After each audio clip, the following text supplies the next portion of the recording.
Hello friends, this is Sumit and welcome back to my YouTube channel Dear Learner Academy. एक बार फिर से आप सबका डियर लर्नर एकेडमी में स्वागत है। प्यारे साथियों, आपसे बस इतना ही रिक्वेस्ट है कि यदि आप चैनल पर नए हैं तो चैनल को सब्सक्राइब कर लीजिए। और क्यों सब्सक्राइब करना है हम आपको बता दें कि यूपीएसआई, अगर हम बात करें यूपीएसआई की, जो हम हैंड रिटन नोट्स दे रहे हैं वो बहुत ही कमाल के हैं। आप कह सकते हैं कि यहाँ से परीक्षा में बहुत सारे प्रश्न आपके आने वाले हैं। हमने काफ़ी कुछ सोच समझकर और मतलब अन्य तरीकों से, जहाँ से भी हो सकता है वहाँ से हमने यहाँ पे बनाने का भरपूर प्रयास किया है। ठीक है, हमारे द्वारा प्रोवाइड किए गए नोट्स में आप पा सकते हैं कि यहाँ से भी प्रीवियस ईयर्स के क्वेश्चन से संबंधित ही नोट्स हैं जो यहाँ पर आपको प्रोवाइड किए जा रहे हैं। यहाँ से क्वेश्चन बनते हैं, ठीक है, और बने भी हैं। तो आप कह सकते हैं कि यह जो नोट्स होगा वह आपके लिए बहुत ही रामबाण सिद्ध होने वाला है। यूपीएसआई में 40 क्वेश्चंस जो है आते हैं आपके जीके और जीएस से। जीके जीएस से 40 क्वेश्चंस आते हैं, जिसमें से 16 क्वेश्चन आपके होंगे पॉलिटी से, ठीक, और 8 क्वेश्चन होंगे आपके मूल विधि से। अगर हम बात करें 16 क्वेश्चन जो पॉलिटी से होने वाले हैं और 8 क्वेश्चंस मूल विधि से होने वाले हैं, इनकी हमें टोटल कितने क्वेश्चंस देखने हैं? 40 क्वेश्चन को फेस करना पड़ेगा, जिसमें से 16 क्वेश्चन तो आपके हो गए पॉलिटी और 8 क्वेश्चंस हो गए मूल विधि से। 16 8 मिलकर हो गए कितने? 24 क्वेश्चंस। अभी 2 सब्जेक्ट को पढ़ने से हमें 24 क्वेश्चंस सॉल्व हो रहे हैं, ठीक है। और जो 16 क्वेश्चंस बच रहे हैं 40 में से, उसको पढ़ने के लिए हमें तमाम प्रकार के, जैसे हो गया आपका भूगोल, इतिहास और भी अन्य तमाम प्रकार के जो जीएस से संबंधित करंट अफेयर्स हो गए, सभी को पढ़ना पड़ेगा। तो हम इतने सारे बोझ को क्यों डिज़र्व करें, ठीक है। हमें क्या ज़रूरत है इन सबको झेलने की? हमें तो बस वही देखना है जहाँ से ज़्यादा क्वेश्चंस बन रहे हैं। तो आपको बस क्या करना है, अगर जीएस का पोर्शन आपका बहुत वीक है और यानी बहुत कमज़ोर है, तो आप बस इतना कीजिए कि पॉलिटी और मूल विधि को अच्छे से पढ़ लीजिए।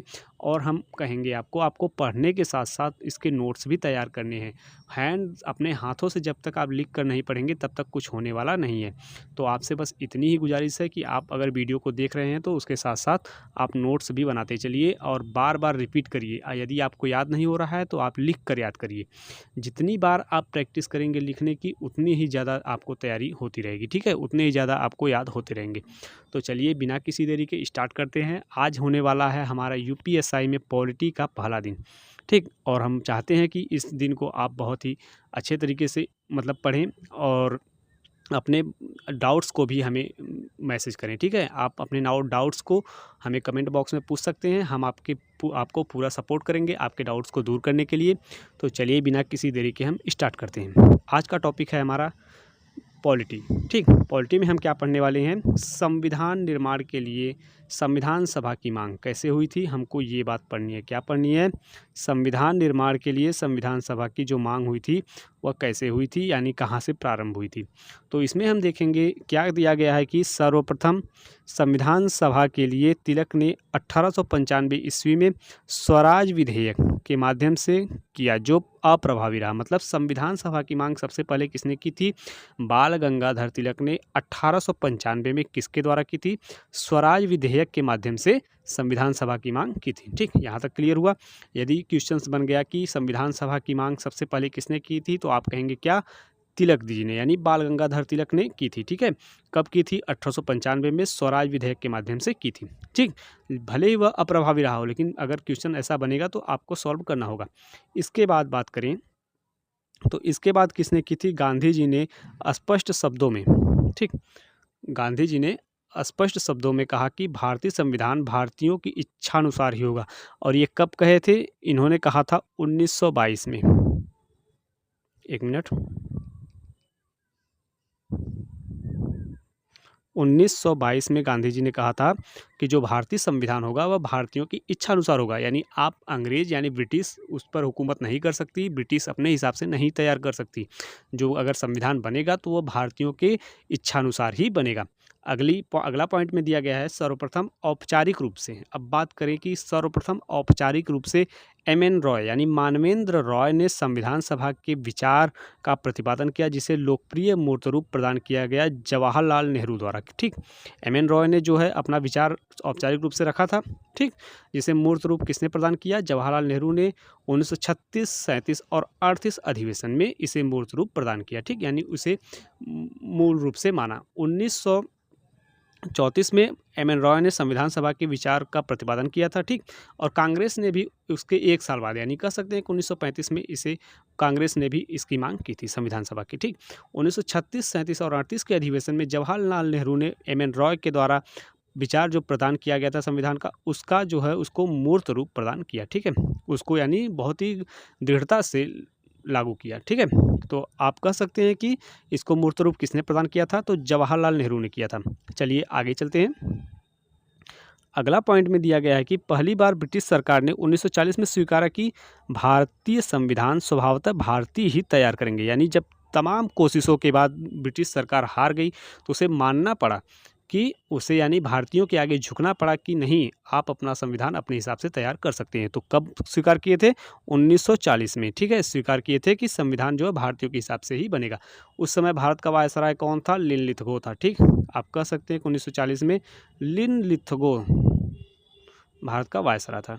अगला पॉइंट है क्रिप्स मिशन 1942 में ने संविधान निर्माण हेतु संविधान सभा के गठन की बात कही, किंतु उसे स्वीकार नहीं किया गया। क्रिप्स मिशन कब आया था भारत? 1942 में। यहाँ से आपको याद हो गया, क्रिप्स मिशन 1942 में आया था।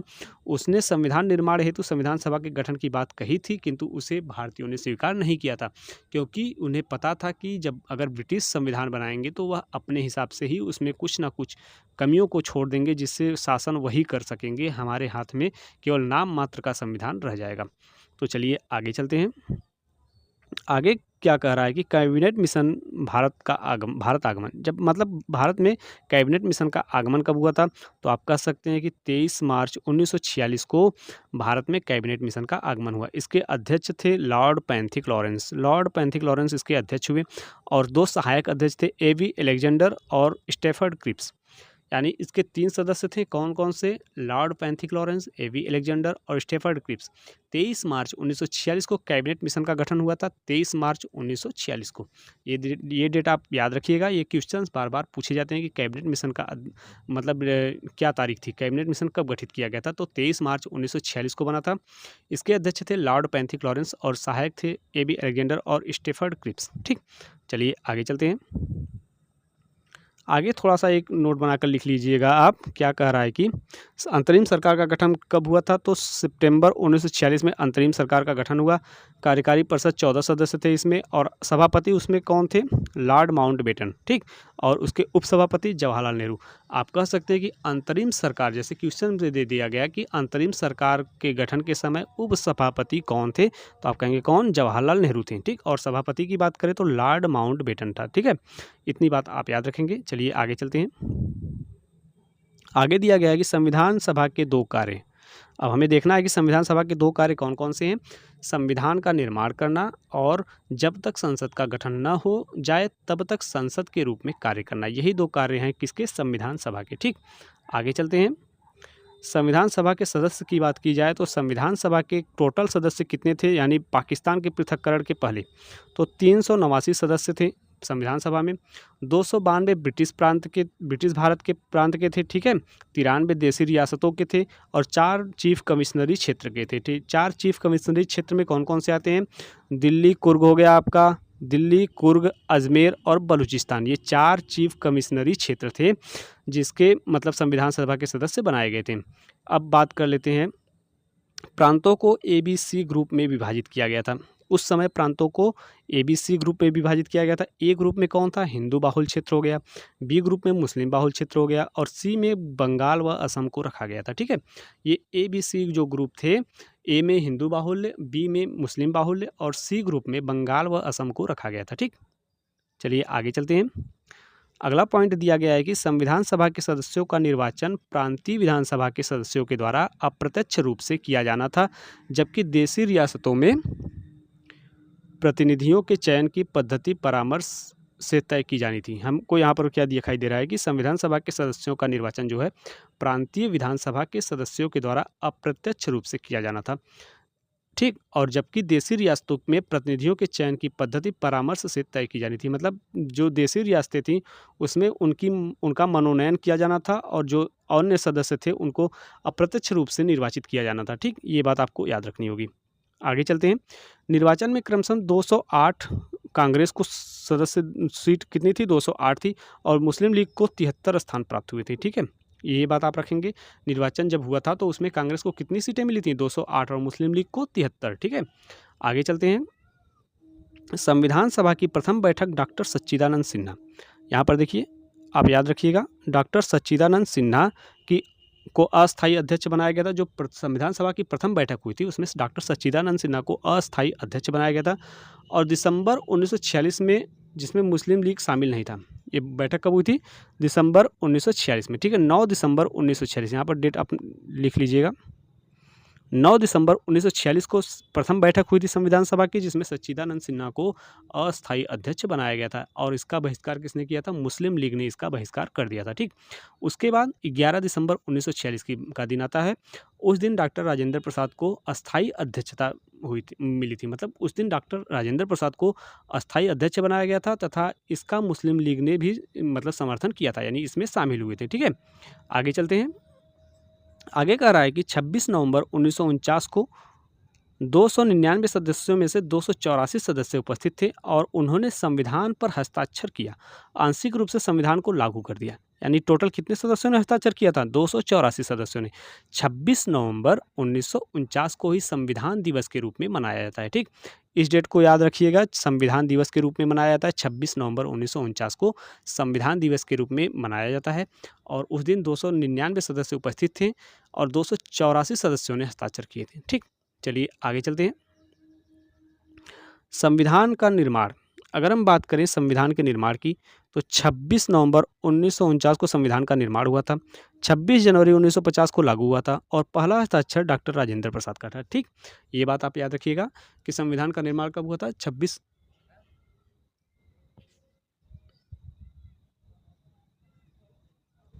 चलिए अब इसी क्रम में हम आगे चलते हैं। आगे हमारा क्या दिया गया है कि प्रारूप समिति के अध्यक्ष डॉक्टर भीमराव अंबेडकर थे। यानी प्रारूप समिति की बात अगर की जाए तो इसके अध्यक्ष कौन थे, डॉक्टर भीमराव अंबेडकर। यहाँ पर आपको याद रखना होगा कि डॉक्टर भीमराव अंबेडकर जो थे वह प्रारूप समिति के अध्यक्ष थे, और प्रारूप समिति में टोटल सदस्य कितने थे, 7 थे। इसके 6 सदस्य और कौन कौन थे उनको देख लेते हैं। सबसे पहला नाम आता है डॉक्टर भीमराव अंबेडकर का। हमने पहले ही बता दिया कि ये उन 6 सदस्यों से अलग थे, यानी 7वें सदस्य थे, यानी अध्यक्ष थे डॉक्टर भीमराव अंबेडकर। इसके बाद आते हैं अल्लादी कृष्णा स्वामी अय्यर, एन गोपाल स्वामी अयंगर, डीपी खेतान। इनकी मृत्यु के बाद टीटी कृष्णमाचारी बने थे, कन्हैयालाल मणिकलाल मुंशी, एन माधवराव। ये 6 सदस्य जो थे इस प्रकार थे, ठीक है। एन माधवराव BL मित्र के स्थान पर आए थे, और सैयद मोहम्मद सादुल्ला ये आखिरी थे, ठीक है। चलिए हम आगे चलते हैं। अगर हम बात करें कुछ प्रमुख समितियां और उसके अध्यक्ष की, तो इसमें कुछ प्रमुख समितियों के बारे में हम डिस्कस कर रहे हैं। संघ सहकारी समिति और संघ शक्ति समिति, इसके अध्यक्ष आपके कौन थे, पंडित जवाहरलाल नेहरू, ठीक है। उसके बाद आता है संघ संविधान समिति के अध्यक्ष पंडित जवाहरलाल नेहरू, राज्य समिति के अध्यक्ष पंडित जवाहरलाल नेहरू, उद्देश्य प्रस्ताव समिति के अध्यक्ष भी पंडित जवाहरलाल नेहरू थे। इसके बाद हम बात करते हैं नियत समिति और संचालन समिति। इन दोनों समितियों के अध्यक्ष कौन थे, डॉक्टर राजेंद्र प्रसाद। बार बार आप रिपीट करेंगे और लिखते रहेंगे तो आपको बहुत ही अच्छे तरीके से कंठस्थ हो जाएगा। आगे चलते हैं। परामर्शदाता समिति, प्रांतीय संविधान समिति और मूल अधिकार समिति, अल्पसंख्यक समिति, यानी इन सब के अध्यक्ष कौन थे, सरदार वल्लभ भाई पटेल थे, ठीक है। यहाँ पर आपको ध्यान देना होगा। आगे चलते हैं। आगे कह रहा है कि संवैधानिक सलाह समिति के अध्यक्ष कौन थे, BN राव, ठीक। संवैधानिक सलाह समिति के अध्यक्ष BN राव थे। नीति निर्देशक तत्व समिति के अध्यक्ष तेज बहादुर सप्रू, और प्रारूप समिति के अध्यक्ष अभी हमने आपको बताया कि डॉक्टर भीमराव अंबेडकर थे, ठीक। राष्ट्रध्वज तदर्थ समिति के अध्यक्ष थे डॉक्टर राजेंद्र प्रसाद। इसके साथ साथ 2 उप समितियां थीं। वह 2 उप समितियां कौन कौन सी थी, मौलिक अधिकार उप समिति के अध्यक्ष JV कृपलानी, और अल्पसंख्यक उप समिति के अध्यक्ष थे HC मुखर्जी, यानी उपाध्यक्ष थे, ठीक है, HC मुखर्जी। आगे चलते हैं। 26 जनवरी 1930 को प्रथम स्वतंत्रता दिवस रावी नदी के तट पर तिरंगा लहराकर मनाया गया था, ठीक। ये मतलब पहली बार 26 जनवरी 1930 को ही हमारा स्वतंत्रता दिवस मनाया गया था रावी नदी के तट पर, ठीक है, तिरंगा लहराकर।